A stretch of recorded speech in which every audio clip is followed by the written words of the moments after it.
নবসংযোজিত আইন প্রণয়ন নিয়ে সচেতনতা সভা বদরপুরে।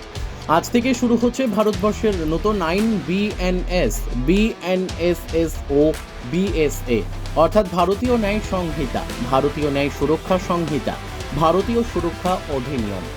এই উপলক্ষে আজ বদরপুর থানার ব্যবস্থাপনায় স্থানীয় আশীর্বাদ বিবাহ ভবনে আয়োজিত জনসচেতনতা সভায় পৌরোহিত্য করেন বদরপুর থানা লেভেল কমিটির সভাপতি রূপন কুমার পাল।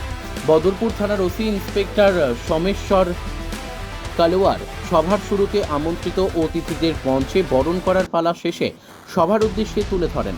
আব্দুল করিমের পরিচালনায় নবসংযোজিত আইন নিয়ে বক্তব্য রাখেন আইনজীবী দিলীপ দাস, আইনজীবী নমিতা দাস, আইনজীবী বিশ্বভরণ বড়ুয়া, বদরপুর টাউন কমিটির চেয়ারপারসন রুবি নাগ, শিক্ষাবিদ এনাম হোসেন, বিশিষ্ট নাগরিক দীপক দেব। শিশু সুরক্ষা ও মহিলা সুরক্ষার ওপর নতুন আইন নিয়ে সচেতনতামূলক বক্তব্য রাখেন বদরপুর থানার মহিলা এসআই বর্ণালী মেচ, ওয়ার্ড কমিশনার শীতাংশু ধর প্রমুখ। সভার শেষ প্রান্তে নবসংযোজিত আইন প্রয়োগের পুঙ্খানুপুঙ্খ আলোচনা করে ওসি ইন্সপেক্টর সোমেশ্বর কালোয়ার। বদরপুর থেকে সঞ্জয় দাসের রিপোর্ট, নববার্তা টুডে। আমরাও এভাবে ছোট ছোট মিটিং করে সভা করে সচেতনতা সভার মাধ্যমে জনগণকে আমরা সে আইন সম্বন্ধে ওয়াকিবহাল করব।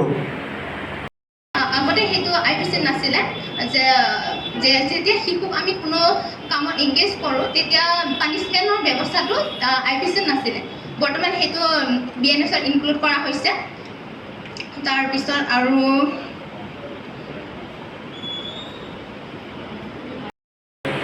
আজিৰ পৰা ভাৰতবৰ্ষত নতুনকৈ বলবৎ হ'ব লগা তিনিখন নতুন ফৌজদাৰী আইনৰ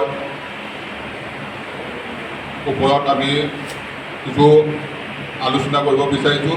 এই আইনকেইখনে আমাৰ জনসাধাৰণ, নাগৰিকৰ, মহিলা, শিশুৰ কি ধৰণৰ সুৰক্ষা দিব আৰু তাৰ আমি কেনেকৈ সুবিধা পাম আৰু কি কি নতুন ধাৰা সংযোজন হৈছে তাৰ বিষয়ে আমি আলোচনা কৰিম। এই বিষয়ে আমাৰ মাজত থকা বিশিষ্ট আইনজীৱী আছে, তেওঁলোকে বিস্তাৰিতভাৱে ক'ব আৰু আশা কৰিছোঁ আমাৰ ইয়াত উপস্থিত সমূহ ৰাইজে তাৰ পৰা অনুধাৱন কৰি তাৰ কিছু আভাস লৈ আমাৰ সাধাৰণ ৰাইজৰ মাজত সেইখিনি বাৰ্তা বিলাব আৰু এই উদ্দেশ্যে এই সজাগতা সভাখন আমি অনুষ্ঠিত কৰিছোঁ।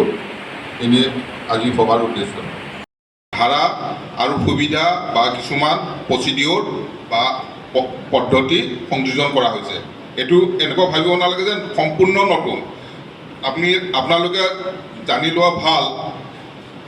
উপৰোক্ত বক্তা আমাৰ আইনজীৱী বৰুৱা দাই কৈছিলে এই কলনিয়েল যিটো ছিষ্টেম আছিলে, এই আইনকেইখন হৈছিল 1860 চনত, 1872 চনত। তেতিয়া আমাৰ জনসংখ্যাও কম আছিল, তেতিয়া ব্ৰিটিছৰ আণ্ডাৰত আছিল ভাৰতবৰ্ষ। তেওঁলোকৰ চিন্তা মগজুৰে যিখিনি পাইছিল সেইমতে বনাইছিলে। কিন্তু এতিয়া আমি নতুন প্ৰজন্মই, নতুন ভাৰতবৰ্ষ, আমাৰ চৰকাৰে দেখিলে যে তেতিয়া কেনেকুৱা ধৰণৰ আছে। সাধাৰণ এটা উদাহৰণ দিছোঁ। আমাৰ যিটো লিংগ বুলি কওঁতে পুৰুষ আৰু মহিলা আছিলে।